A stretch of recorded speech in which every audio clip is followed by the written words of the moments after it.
2019년 5월 27일 제주 오후 6시 10분 한 남자의 동생이 112번에 전화를 걸었습니다. 형이 살았습니다. 제주시 조천읍의 한 키즈 펜션. 그곳의 폐쇄회로 영상에는 이틀 전인 5월 25일 오후 5시 한 남자가 펜션 안으로 들어가는 모습이 찍혀 있었습니다. 36살 정재호. 캐주얼한 차림의 작은 가방 하나를 들고 있었죠. 표정은 밝았습니다. 오랜만에 누군가를 만나러 가는 사람의 얼굴이었습니다. 그런데 이상한 점이 있었습니다. 영상에는 그가 펜션으로 들어가는 장면만 있었습니다. 나오는 장면은 없었습니다. 이틀이 지나도 사흘이 지나도 정재호의 차량은 제주시 한 마트 주차장에 세워져 있었습니다. 사흘째 같은 자리, 와이퍼 아래에 먼지가 쌓이고 있었습니다. 엔진은 차갑게 식어 있었고 문은 잠겨 있었죠. 차 안에는 아무것도 남아있지 않았습니다. 휴대전화 기지국 기록을 추적하자 더 이상한 사실이 드러났습니다. 정재호의 전화기는 5월 27일 오후 펜션에서 10여 킬로미터 떨어진 제주시 이도일동 인근에서 마지막 신호를 보냈습니다. 펜션을 나온 기억은 없는데 전화기만 펜션 밖으로 이동한 겁니다. 사람은 나오지 않았는데 전화기만 나왔습니다. 경찰은 처음에 단순 미기가로 접수했습니다. 성인 남성의 연락 두절. 흔한 일이라고 생각했던 거죠. 하지만 정재호의 동생 정재민은 달랐습니다. 그는 직접 펜션의 CCTV 영상을 확보했습니다. 들어가는 장면은 있고 나오는 장면은 없다는 사실을 경찰에 들이밀었죠. 그제야 사건은 형사과로 넘어왔습니다. 실종 신고 나흘 뒤의 일이었습니다.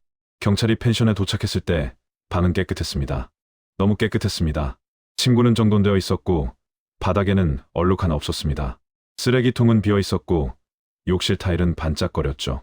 누군가 시간을 들여 청소한 흔적이었습니다. 하지만 사람이 머문 흔적, 특히 사라진 사람의 흔적을 지우려면 눈에 보이는 것만 닦아서는 안 됩니다. 루미놀 검사가 시작됐습니다. 암전된 펜션 안에서 시약이 뿌려지자 푸른빛이 떠올랐습니다. 욕실 바닥, 거실 한쪽 벽, 부엌 싱크대 아래, 그리고 침실 천장. 천장까지 튀녀른이라는 것은 단순한 상처에서 나올 수 있는 양이 아닙니다. 경사들은 아무 말 없이 서로의 얼굴을 봤습니다. 이 방에서 누군가의 피가 대량으로 흘렀습니다. 그리고 누군가가 그것을 지웠습니다. 현의 주인은 정재호였습니다. 기록에 따르면 정재호는 그날 제주에 혼자 온 것이 아니었습니다. 누군가와 함께 펜션에 들어왔습니다. 그 사람은 이틀 뒤인 27일 펜션을 나왔습니다. 정재호 없이. 그리고 다음날 배편으로 제주를 빠져나왔습니다. 이 사건의 기록은 여기서 시작됩니다. 정재호는 왜 그 펜션에 갔을까요? 그와 함께 들어간 사람은 누구였을까요? 그리고 그는 왜 나오지 못했을까요? 이 질문들에 답하려면 시계 바늘을 6년 전으로 되돌려야 합니다. 본격적인 이야기에 앞서 구독과 좋아요 부탁드립니다. 시계 바늘을 2013년으로 되돌려야 합니다. 제주대학교 생물학과 한서윤과 정재호는 같은 캠퍼스에서 만났습니다. 한서윤은 제주 토박이었고 정재호는 육지에서 내려온 학생이었죠. 두 사람은 5년을 사귀었습니다. 21살부터 26살까지 누군가의 청춘 전부를 함께 보낸 셈이었습니다.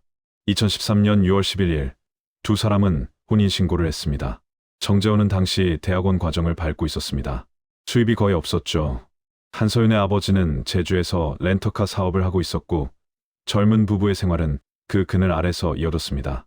정재호의 하루는 단순했습니다. 아침에 연구실로 가고 저녁에 돌아오고 주말이면 아이를 데리고 근처 공원에 가는 것이 전부였습니다. 아이 이름은 정아준. 결혼 이듬해 태어났습니다. 정재호는 아이를 유모차에 태우고 동네를 도는 것을 좋아했습니다. 지나가는 이웃에게 아이를 자랑하는 아버지였죠. 늦은 밤 연구실에서 돌아와도 아이 얼굴을 한번 들여다보고 나서야 잠자리에 들었다고 합니다. 그런데 결혼 생활의 안쪽에는 밖에서 보이지 않는 균열이 있었습니다. 돈이었습니다. 대학원생의 수입으로는 가정을 꾸려가기 어려웠고 한서윤은 그 상황을 견디지 못했습니다. 말다툼이 잦아졌습니다. 한서윤은 정재호에게 물건을 던지기 시작했습니다. 소리를 질렀습니다. 폭행도 있었습니다. 정재호는 맞아도 손을 들지 않았습니다. 참았습니다. 하지만 폭력은 한번 시작되면 잦아들지 않습니다. 물결이 높아지듯 점점 거세졌죠. 2016년 말 정재호가 먼저 입을 열었습니다. 이혼하자고. 2017년 두 사람은 갈라섰습니다. 11해를 함께한 관계가 끝났습니다. 연애 5년, 결혼 4년. 숫자로 보면 그렇습니다. 이혼 과정에서 아이의 양육권은 한서윤에게 갔습니다. 정재호는 아들 하준이를 포기한 것이 아닙니다. 당시 정재호에게는 안정된 직장도 아이를 돌볼 환경도 갖춰져 있지 않았습니다. 법원은 어머니 쪽으로 양육권을 넘겼죠. 정재호는 제주를 떠났습니다. 아이를 두고 육지로 올라가야 했습니다. 공항에서 돌아서는 그의 뒷모습을 목격한 사람은 없습니다. 기록에도 남아있지 않죠. 다만 한 가지 분명한 것은 그가 아이를 잊지 않았다는 사실입니다. 이혼 직후부터 정재호는 면접 교섭권을 요청하기 시작했습니다.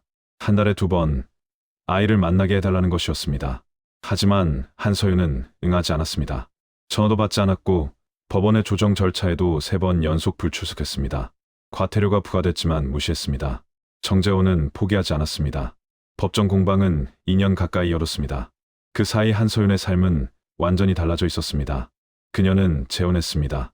상대는 충북 청주에 사는 38살의 남자 윤태수. 한서윤은 제주를 떠나 청주에서 새 가정을 꾸렸습니다. 아들 하준이는 제주도의 친정에 맡겨져 있었습니다. 그리고 윤태수에게는 전처와의 사이에서 태어난 아들이 있었습니다. 4살 윤시우. 한서윤은 이 아이의 새어머니가 된 것이었습니다. 정재호는 전처가 재혼한 사실을 뒤늦게 알게 됐습니다. 아들이 친정에 맡겨져 있다는 사실도요. 불안이 밀려왔습니다. 혹시 아이가 제대로 돌봄을 받지 못하고 있는 것은 아닌지, 새 가정에서 천덕꾸러기가 되는 것은 아닌지, 그는 양육권 소송까지 검토하기 시작했습니다. 2019년 5월 9일, 2년에 걸친 법정 싸움 끝에 법원은 정재호의 손을 들어줬습니다. 한 달에 2번 아이를 만날 수 있는 면접 교섭권이 인정된 것입니다. 첫 번째 면접 교섭 날짜는 5월 25일로 정해졌습니다. 정재호에게 그날은 2년 만에 아들을 만나는 날이었습니다. 설렘과 긴장이 뒤섞인 날이었겠죠. 아이가 얼마나 컸을지, 아빠를 알아볼지, 무슨 말을 먼저 건넬지, 그런 것들을 머릿속으로 그리며 제주행 비행기에 올랐을 겁니다. 하지만 한서윤에게 그 판결은 전혀 다른 의미였습니다. 그녀의 스마트폰 검색 기록에 변화가 생기기 시작한 것은 판결이 나온 직후부터였습니다. 5월 12일, 기록의 첫 페이지가 열린 날이었습니다. 아직은 아무도 그 기록을 들여다보지 못하고 있었습니다. 2019년 5월 10일, 법원 판결이 나온 바로 다음 날부터 한서윤의 스마트폰과 컴퓨터에는 평범하지 않은 검색 기록이 쌓이기 시작했습니다. 졸피뎀, 니코틴 치사량, 전기 충격기, 열일부터 16일까지 일주일 동안 검색된 단어들입니다. 수면제의 종류와 복용량을 찾아보고 독성 물질의 치사량을 확인하고 사람을 제압할 수 있는 도구를 검색했습니다. 이것만으로도 충분히 섬뜩하지만 검색은 여기서 멈추지 않았습니다. 키즈펜션 CCTV, 제주 키즈펜션 무인, 결은, 뼈 강도, 뼈의 무게, 제주 바닷쓰레기, 장소를 물색하고 있었습니다. CCTV가 없는 펜션, 사람이 상주하지 않는 펜션, 그리고 범행 이유를 준비하고 있었습니다. 피를 어떻게 지울 것인지, 뼈는 얼마나 단단한지, 바다에 버린 것은 어디로 떠내려가는지. 이것은 분노의 기록이 아닙니다. 설계도였습니다. 5월 17일, 한서윤은 충북 청주의 한 병원을 찾아갔습니다. 불면증을 호소하며 수면유도제 졸피뎀을 처방받았습니다. 같은 날 제주행 여객선과 조천읍의 한 무인 펜션을 예약했습니다. 5월 18일 새벽 2시 반, 한서윤은 자신의 그랜저 승용차를 끌고 완도항에서 배에 올랐습니다. 제주까지 차를 가져간 겁니다. 돌아올 때 실어야 할 것이 있었기 때문이었죠. 그때는 아무도 그 이유를 몰랐습니다. 제주에 도착한 한서윤은 일주일을 보냈습니다. 대학 동창을 만나 서귀포에서 시간을 보내기도 했습니다. 겉으로는 평범한 규정이었습니다. 하지만 그 일주일 사이 준비는 계속됐습니다. 5월 22일, 인터넷으로 휴대용 가스버너와 핸드 믹서기를 주문했습니다. 배송지는 제주시 친정집이었습니다. 5월 22일 밤 11시, 제주시 한 대형마트에서 장을 봤습니다. 영수증에 찍힌 품목을 읽어보겠습니다. 식도, 락스 세제, 산소계 표백제, 고무장갑, 베이킹 파우더, 김장용 비닐팩, 부탄가스, 카레. 카레를 제외하면 요리와는 거리가 먼 목록이었습니다. 카드 결제, 포인트 적립까지 받았습니다. 5월 23일, 스마트폰으로 다시 검색했습니다. 졸피드정 10mg, 졸피뎀 구매. 처음 받은 수면제가 부족했던 걸까요? 아니면 더 확실한 양을 확보하려 했던 걸까요? 기록은 그녀의 의도까지 말해주지는 않습니다. 다만 검색이 점점 구체적으로 변하고 있었다는 사실만 보여줍니다. 5월 24일, 친정집에서 인터넷으로 주문한 물건들을 수령했습니다. 그리고 5월 25일이 왔습니다. 이날은 정재호에게 2년 만에 아들을 만나는 날이었습니다. 법원이 인정해준 첫 번째 면접 교섭일. 정재호는 제주행 비행기에서 내려 서귀포의 한 놀이시설로 향했습니다. 그곳에서 한서윤과 아들 하준이가 기다리고 있었습니다. 6살이 된 하준이를 정재호가 어떤 표정으로 바라봤는지 기록에는 남아있지 않습니다. 다만 그날 오전 세 사람이 함께 놀이시설에서 시간을 보냈다는 사실만 확인됩니다. 오후 4시 25분 마트에 들러 카레 재료를 샀습니다.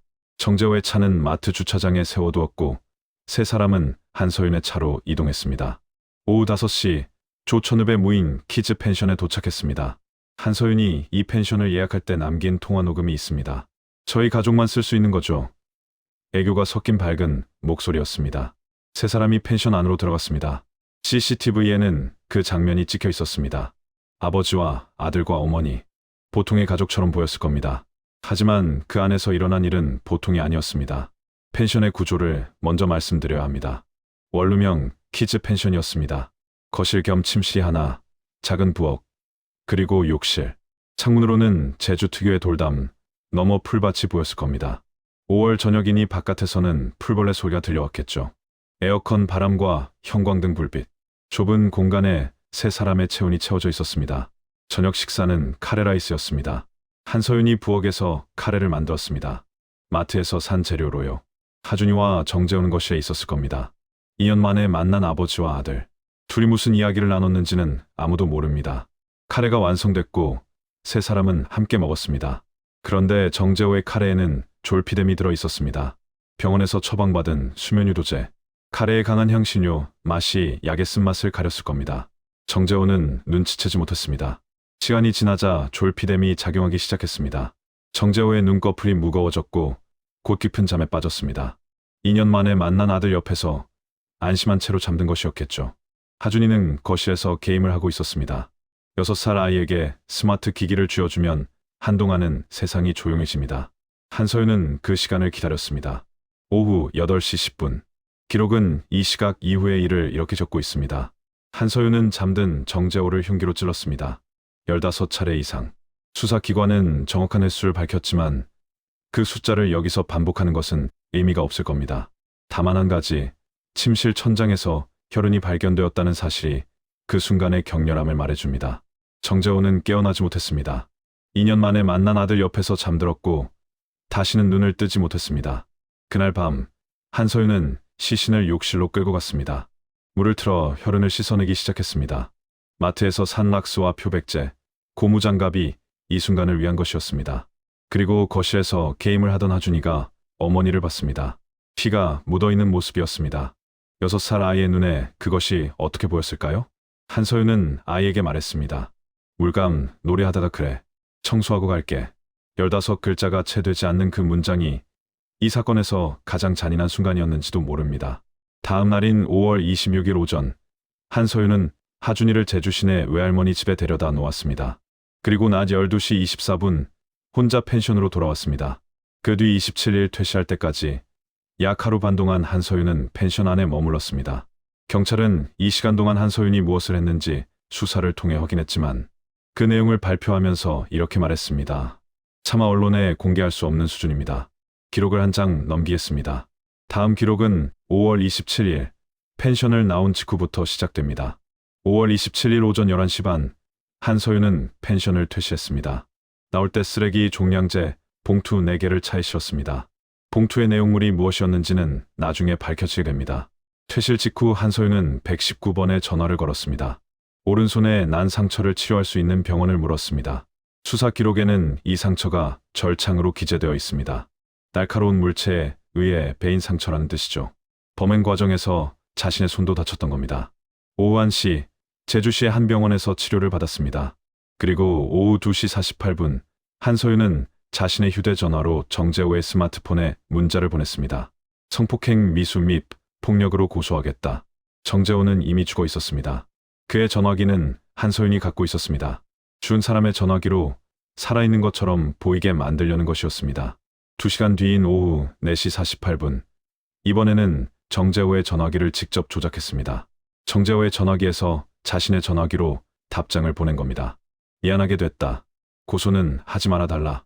내년에 취업해야 되고 미안하다. 살해한 사람의 전화기로 사과 문자를 자신에게 보냈습니다. 정재호가 성폭행을 시도했다가 미안해하며 도망간 것처럼 꾸미려 한 겁니다. 하지만 이 자작극에는 허점이 있었습니다. 같은 날 오후 6시 10분, 정재호의 동생 정재민이 경찰에 신고했습니다. 전처를 만나러 제주에 간 형이 연락이 두절됐다고.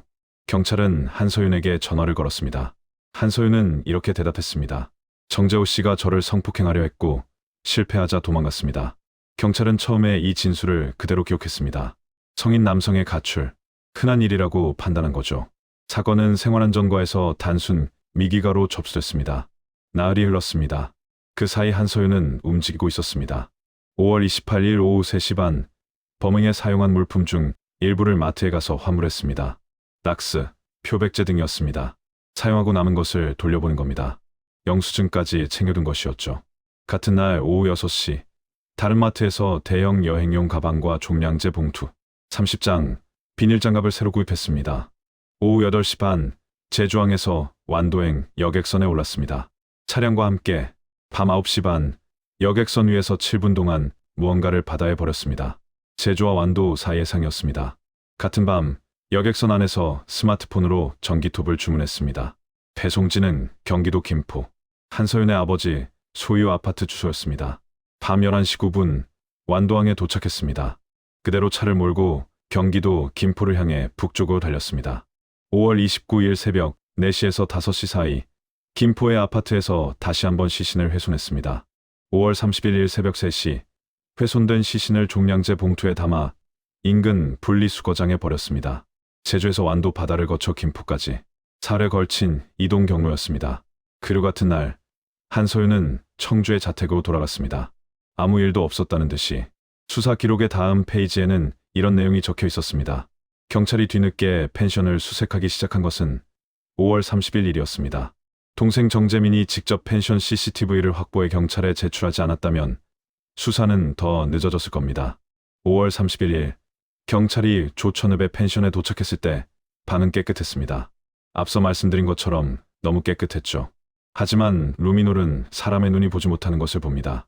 암전 상태에서 시약을 뿌리자 방 전체가 푸른빛으로 물들었습니다. 욕실 바닥, 거실 벽면, 부엌, 싱크대 하부, 그리고 침실 천장. 혈흔은 지워진 것이 아니었습니다. 덮인 것이었습니다.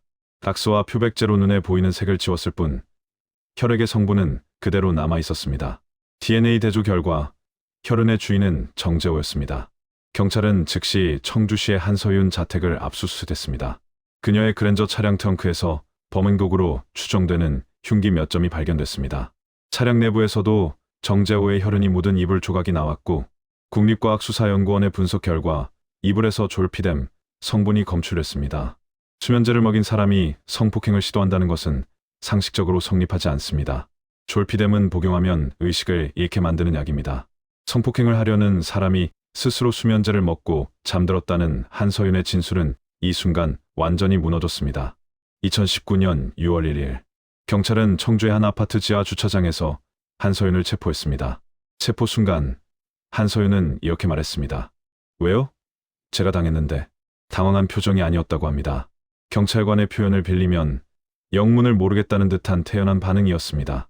그런데 여기서 한 가지 기록에 남아있지 않은 것이 있습니다. 한서윤이 체포된 직후 수사관들은 그녀의 스마트폰과 컴퓨터를 분석하기 시작했습니다. 그때 그 검색 기록들이 처음으로 세상에 드러났습니다. 졸피뎀, 니코틴 치사량, 혈흔, 뼈의 무게, 제주 바다 쓰레기. 범행 2주 전부터 차곡차곡 쌓인 기록이었습니다. 한서윤은 우발적 범행이라고 주장했습니다. 검색 기록은 정반대를 말하고 있었습니다. 그리고 수사가 깊어질수록 또 다른 의문이 떠올랐습니다. 2019년 2월, 그러니까 전 남편을 살해하기 석 달 전, 충북 청주의 한서윤 자택에서 4살 남자아이가 숨진 채 발견됐습니다. 윤시우, 한서윤의 현 남편 윤태수가 전처와의 사이에서 낳은 아들이었습니다. 한서윤은 경찰에 이렇게 진술했습니다. 잠에서 깨보니 아이가 죽어 있었습니다. 부검 결과 사인은 질식사였습니다. 그날 밤 그 집 안에 있던 성인은 한서윤뿐이었습니다. 현 남편 윤태수의 모발에서는 한서윤이 처방받은 수면유도제 성분이 검출됐습니다. 그리고 한서윤의 검색 기록에는 질식사라는 단어가 남아 있었습니다. 누가 정재호를 죽였는가라는 질문에는 이미 답이 나와 있었습니다. 하지만 더 큰 질문이 그 뒤에 기다리고 있었습니다. 윤시호도 그녀가 죽인 것인가? 2019년 7월 제주지방검찰청은 한서윤을 살인 혐의로 구속 기소했습니다. 재판은 이례적이었습니다. 피해자 정재호의 시신이 발견되지 않았기 때문입니다. 제주 바다, 완도 해상, 김포 소각장. 경찰은 세 곳을 수색했지만 온전한 유해를 찾지 못했습니다. 김포의 분리수거장에서 뼈 조각이 발견됐으나 분석 결과 동물의 뼈로 판명됐습니다. 인천의 한 재활용 업체에서도 유해 추정 물질이 나왔지만 DNA 분석이 불가능한 상태였습니다. 시신 없는 살인 재판. 검찰은 간접 증거만으로 유죄를 입증해야 했습니다. 펜션의 혈은 차량에서 발견된 흉기, 졸피뎀이 검출된 이불, 인터넷 검색 기록, CCTV 영상, 기지국 신호, 마트 구매 내역, 여객선 탑승 기록. 증거는 퍼즐 조각처럼 흩어져 있었지만 맞춰보면 하나의 그림이 됐습니다. 한서윤은 재판 내내 두 가지를 주장했습니다. 첫째, 정재호가 자신을 성폭행하려 했고 이를 막으려다 우발적으로 범행이 일어났다는 것. 둘째, 시신 훼손은 인정하지만 계획적 살인은 아니라는 것. 하지만 2주 전부터 축적된 검색 기록이 우발성 주장을 정면으로 부정하고 있었습니다. 재판부도 같은 판단이었습니다. 2019년 11월 검찰은 의부자들 윤시호의 사망건을 추가 기소하며 두 사건을 병합했습니다. 살인 두 건이 하나의 재판에서 다뤄지게 된 겁니다. 검찰은 법정 최고형인 사형을 구형했습니다. 2020년 2월 1심 선고. 재판부는 전 남편 살해에 대해 무기징역을 선고했습니다. 범행 도구와 방법을 사전에 검색하고 졸피뎀을 처방받아 준비한 점, 계획에 따라 살해한 뒤 시신을 훼손하고 은닉한 점이 충분히 인정된다는 것이 판결의 요지였습니다. 하지만 의부자들 윤시호의 살해 혐의에 대해서는 무죄를 선고했습니다. 재판부는 이렇게 설명했습니다. 질식사라는 부검 결과와 피고인의 검색 기록, 그리고 당시 현장에 피고인만 있었다는 정황이 의심을 불러일으키는 것은 사실이다. 그러나 함께 잠을 자던 중 슬라임에 눌려 사망했을 가능성을 완전히 배제할 수 없고 압박 행위를 피고인이 했다고 단정할 직접 증거가 없다. 합리적 의심의 여지. 법은 의심만으로는 벌을 내리지 않습니다. 2020년 11월 5일 대법원이 무기징역을 확정했습니다. 판결이 나온 뒤 정재호의 유족은 이렇게 말했습니다. 대법원의 판단을 존중하지만 반성조차 없는 그녀의 행태를 보면 무기징역은 한없이 가볍습니다. 한서윤은 현재 청주여자교도소에 수감되어 있습니다. 교도소 관계자에 따르면 그녀는 식사를 잘하고 있고 재소자들과의 관계도 나쁘지 않다고 합니다. 범죄 심리학자 한 명은 이렇게 분석했습니다. 20년 정도 지나면 가석방을 신청하지 않을까 싶다. 무기징역 수용자의 가석방 가능 시점은 20년입니다. 정재호의 시신은 아직도 발견되지 않았습니다. 이 사건의 기록은 여기서 닫힙니다. 하지만 기록이 닫힌 뒤에도 시간은 계속 흐릅니다. 정재호의 동생 정재민. 형의 실종을 처음 신고한 사람이자 경찰이 움직이지 않을 때 직접 CCTV를 확보한 사람이었습니다. 그가 아니었다면 수사는 더 늦었을 겁니다. 어쩌면 영원히 시작되지 않았을 수도 있습니다. 정재민은 재판 과정에서 한서윤에게 아들 하준이의 친권 상실 청구와 후견인 선임을 법원에 요청했습니다. 형이 2년 동안 싸워서 얻어낸 면접 교섭권, 그 권리를 행사하러 간 날 형은 돌아오지 못했습니다. 정재호가 마지막으로 탔던 비행기, 제주행 편도, 돌아오는 표는 당연히 끊어뒀을 겁니다. 아이와 하루를 보내고 저녁에 돌아갈 생각이었을 테니까요. 그 비행기 표는 사용되지 않았습니다. 6살이었던 하준이는 이제 12살이 됐습니다. 그날 펜션에서 무엇을 보았는지, 어머니가 왜 피투성이었는지, 아버지가 왜 갑자기 사라졌는지, 이 아이가 기억하는 것과 기억하지 못하는 것의 경계는 어디일까요? 물감, 노래하다가 그래. 그 말을 그때 믿었을까요? 지금도 믿고 있을까요? 의부자들 윤시호의 죽음은 법적으로는 사고사로 남았습니다. 4살, 질식사. 재판부는 무죄를 선고했고 그 판결은 확정됐습니다. 하지만 이 아이의 아버지 윤태수에게 그 판결이 납득이 됐을지는 다른 문제입니다. 기록에 따르면 윤태수는 한서윤을 살인 혐의로 고소했지만 결과는 달라지지 않았습니다. 4살 아이가 혼자 자다가 질식해 죽었다는 것, 그날 밤 깨어있던 사람은 한서윤뿐이었다는 것, 그녀의 검색 기록에 질식사라는 단어가 있었다는 것. 법은 이 세 가지를 놓고도 유죄를 선고하지 못했습니다. 의심은 유죄가 아닙니다. 하지만 의심이 사라진 것도 아닙니다. 한서윤의 스마트폰에 남아있던 검색 기록, 졸피뎀, 니코틴 치사량, 혈흔, 뼈 강도, 제주 바다 쓰레기. 그 단어들은 삭제되지 않았습니다. 삭제할 필요를 느끼지 못했던 걸까요? 아니면 삭제해도 복원된다는 사실을 몰랐던 걸까요? 기록은 거짓말을 하지 않습니다. 사람은 거짓말을 합니다. 하지만 기록 앞에서는 결국 거짓말도 멈추게 됩니다. 정재호의 시신은 아직 발견되지 않았습니다. 제주바다 어딘가에, 완도 해상 어딘가에, 김포의 쓰레기 더미 어딘가에 커져 있을 겁니다. 2년 만에 아들을 만나러 간 36살의 남자. 비행기에서 내리며 무슨 생각을 했을까요? 아이에게 무슨 선물을 사갔을까요? 그는 돌아오지 못했습니다. 아직도 돌아오지 못하고 있습니다. 기록은 닫혔지만 질문은 남아 있습니다. 윤시호는 정말 사고사였을까요? 한서윤은 정말 처음부터 이런 사람이었을까요? 그리고 2년 동안 면접 교섭권을 막았을 때 누군가 한 번이라도 그 안쪽을 들여다봤더라면 이 사건은 막을 수 있었을까요? 사건 일지. 오늘의 기록은 여기까지입니다.